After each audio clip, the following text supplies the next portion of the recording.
Teren fuuta lillahi ha jettoɗen to seren ɓe hoolaɓe ɓur'e gunas. Teren fuuta lillahi ha jettoɗen to seren ɓe hoolaɓe ɓur'e gunas. So terɗe so ɓerɗe jehen barroɗen so jawɗele ma ɓesmu faade gunas.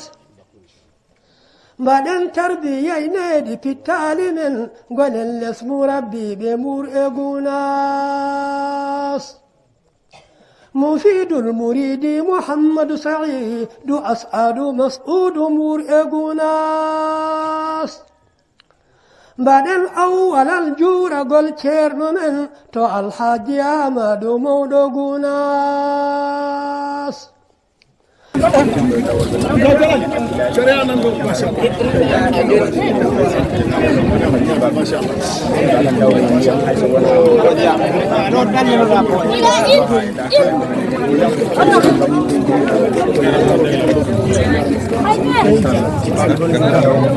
sana weltare tagal salminde jurade yettinde aadi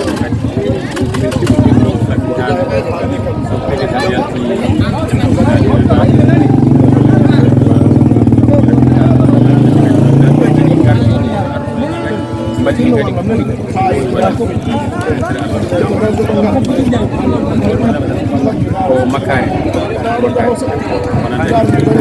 hande e jango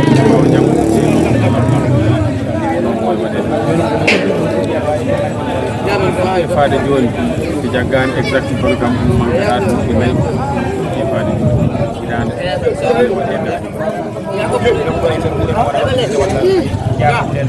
kala jeeyaɗo e bandiraɓe caggal wuro ngo e nder wuro tamɓe koye leñol he jeeɗa nodda e programme kadi Allah ne walli saggitade nasiraji wonande timɓeɓe kala ene gara ɓe gardi hande ni ɓe ƴewonda Allah nasiraji hewɓe islam barakatu heɓe ala hen wuro tinowo taw ene majji saggitade min jeeɗo min gowano yiiɗi ene gara e koye ɓeydi kode aram sahaji men sabu Allah waɗi tan ceernaji o noon hande en ngala ko mbawɗen waɗandema so wona ɗen golle ala ko mbawɗen hokkudema so wona o programme ɗum woni ko yendogan ɗum woni ko foɗɗonon to ene yendogan gata so yetti mono kala yo waɗi hen tampere mum naftoro ara waɗa hen tampere ma naftoro enen nene Allah newni en cuusi ko e nder bandiraɓe ɓe e nder meɗen en laatini kadi ko gaadi haaɓe taƴini en kadi no poɗɗen wawde hoɗorade e nder présidence e nder koye meɗen bandiraɓe ɓe kadi kala nde yiɗi wonɓe kadi e wonɓe caggal leydi ɓe gacci haaji men wawɓe tawtere e gara ɓe mbawa kasaji men mbaɗa hen kala lami yakala hen ñama yara min jiya hande ñama yara ono hono kudiɗa ɗum holno marjem jon biya ñama yarama ko boni kala no boni woni daw yimɓe ɓe sarmoɓe ndiyam ngala nder gesa ko arti woyduga yarde walla musuno mbaɗi hen kotara joni noon calcule min ko on yami addoya bidigaji ndiyam jami domi jami gaddi bidigaji ndiyam sarmuɓe faami artude garima Sénélec koɗumi ceerno Baba ko namdi kam haalal mum programme kala ko dawɗa soko ceerno soko daga tan ko programme golle ceerno dawata an gila on ñalawma faade han len ala jahan ɗon suudiya ngal Allah newni kam miɗani feɗoji jom sallam mo kala golle am sag dawol hampine ɗumɗuɗal programme gala ɗumɗuɗal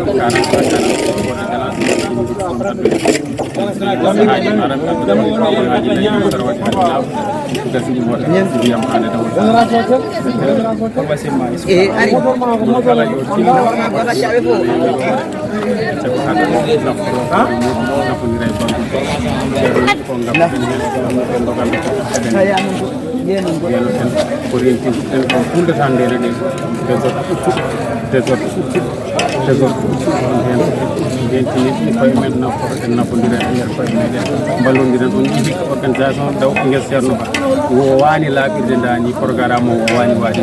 ko himme mo sukaɓe hono jogui e yarlitare nde ɓe jogui hokki en ko fittuware ɗum ɗum e faade hande ndiyam e hewde o ñinguel ban way laaɓi kadi continuer ni kadi ha jogal yonta caɗeele mbaɗɗa so Allah ko lamɗo jaɓi kono ni noon konamol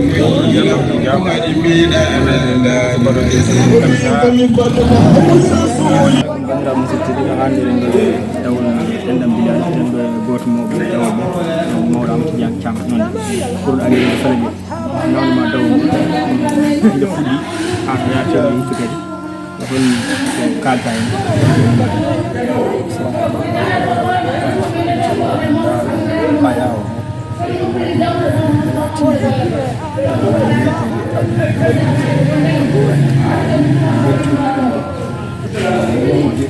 sella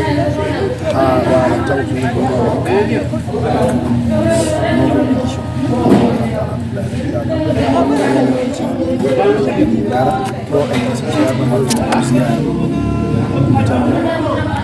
ziyara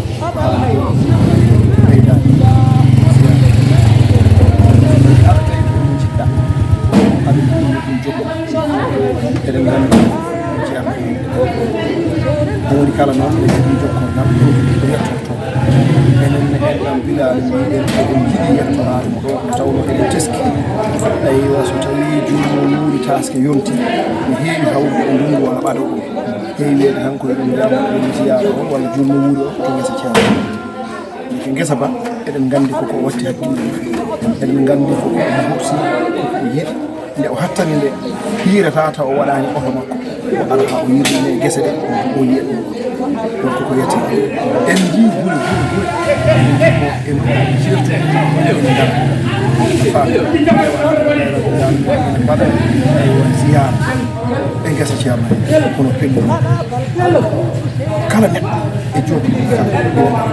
donc enen pourquoi mbawa wadde donc balle yimɓe ko dawol ngesa ga ndemen ñalawma tataɓiide o ko teeno yeɓɓe eɗen nganndi ewa waare cawaji ma sabu tenanno ceerno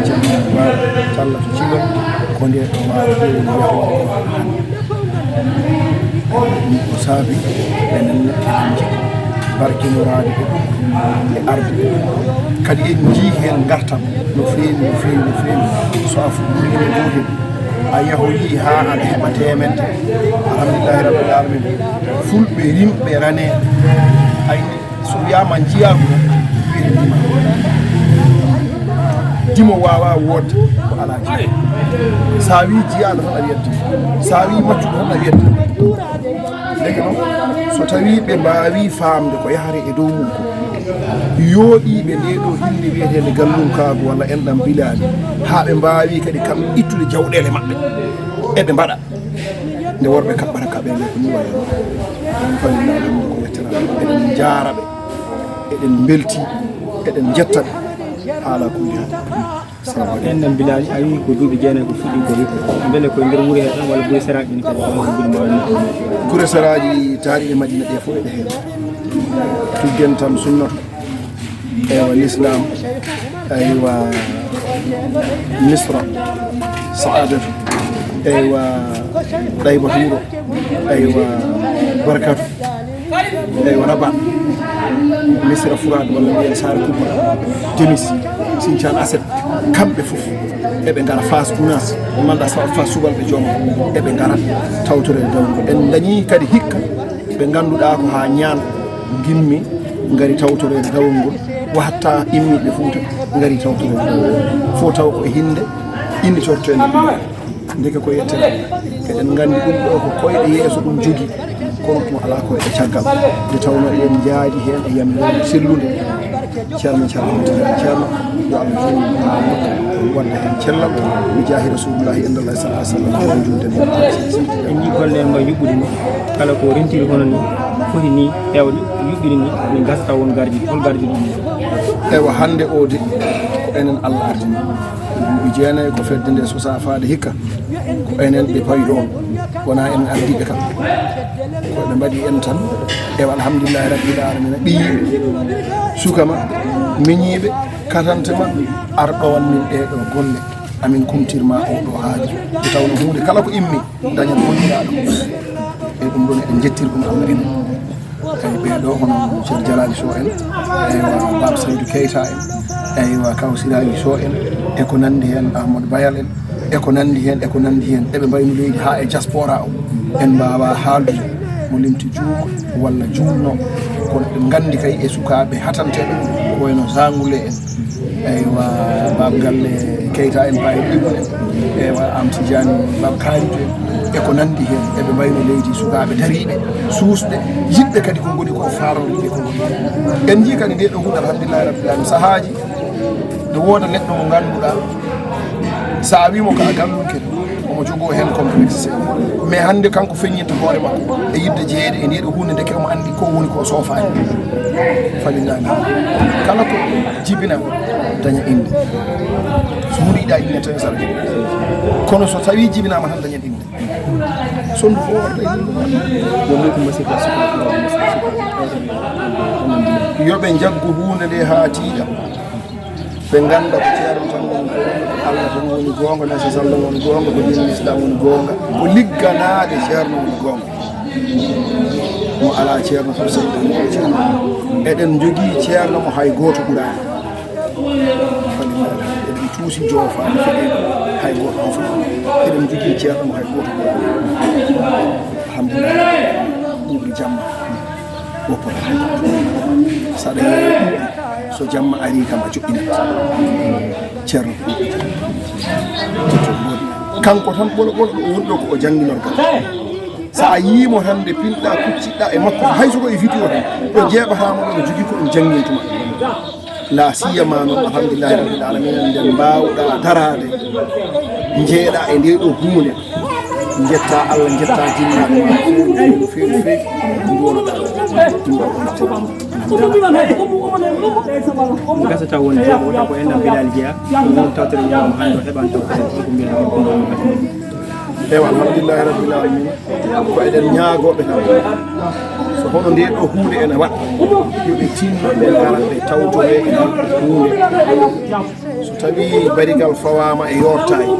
sa a puusi ngal yaha so a puusani ngal yaha so aɗa yiɗi dañde inde noon puus tan pawa hen junggel ma wiye yeehi ko kaari nawi kono nde ɗo hunde kay eɗen gandi en eɗen ngala martaba won ɗowde nde walla ardade nde walla puusde nde ala ko barke Allah e barke ceerno e dowuji muɗum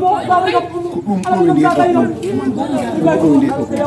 kono so wonano ɗum alhamdulillahi rabbil alamin